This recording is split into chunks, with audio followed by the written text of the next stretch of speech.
we don't have that much information about the caprices. We have some information, but we don't have, it's a bit sporadic. Okay, it's a bit sporadic. What we do know about the caprices and about Paganini in general is that he was very, very close to bel canto. Yeah. Bel canto, I don't know whether you know the term. Do you know the term bel canto? Singing, opera. It's not only opera, it's bel canto is a term. Mm-hmm. Bel means pretty, canto means singing or song. But this applied to other, it was an era, okay? It was an era, historical era, where people used self-expression to play either in the streets or in gatherings or sing, Mm-hmm. where they used to call the whole term bel canto. And Paganini is very much a bel canto composer. The reason Paganini became so popular is because he was playing very popular music, slower music, like this Caprice, for example. This was like our hip hop or our very actual music that we have. He was playing their music. It was very actual to them. They had no radio, of course, or TV. So they had to listen to their own music, and it was very actual music. And so the melodies that he played were very popular melodies, either composed by him or not composed by him, that were part of the time, which was called bel canto. Okay. Then he mixed it with technique, new technique. Of course, he was a very, very good violinist. We know all the legends about him, etc. I don't want to elaborate too much, but he mixed the two components: bel canto, beautiful, beautiful actual music, and very, very difficult pirouetics, very difficult combination. He mixed it together. Okay. And that for me would be to, to explain Paganini in a simplified form.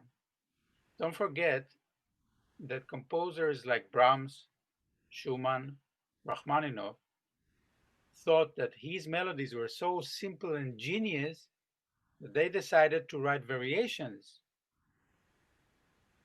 on his own themes.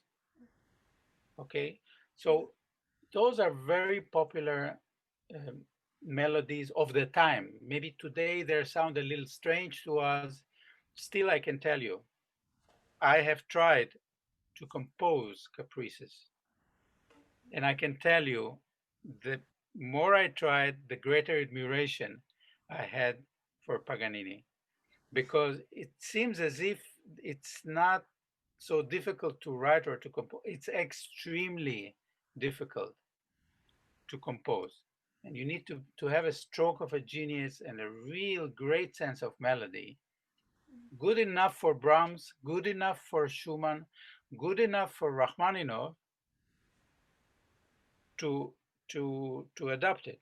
Okay, so this is what we're dealing with. Wonderful playing. I would simplify it. I like it simpler. Okay, it in my view, again, everything is wonderful and you've thought about what you're doing. But what is missing for me is the street simplicity. Mm-hmm. Street simplicity. You would be playing,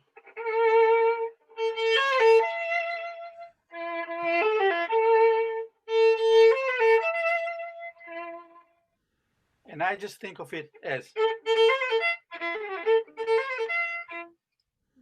that's a difference.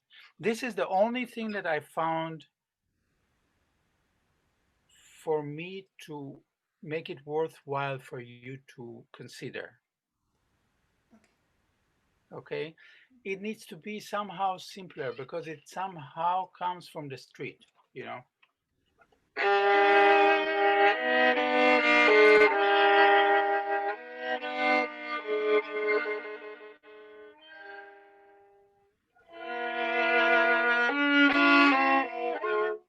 made it like 15 seconds shorter than you did, because I don't think there is so much in that music. Yes. I think it's the melody is the most important component. So if we give it too much weight or too much importance, Mm-hmm. we miss the idea, we miss the spirit. Mm-hmm. I tell you something about simplicity. Mm-hmm. It's one of the most difficult things to perform. Right. Most difficult because you have to contain your personal wishes into nothing. Okay, just here, here, with open hand. Open hand is very Yeah. important. Okay. If you like do like this, ah, ah, no, open hand, yours. You want to have it, fine. It's important in Paganini's music. Oh. There is a story about Paganini that I will not make it long, but very, very short. But it's just, one thought comes after the other.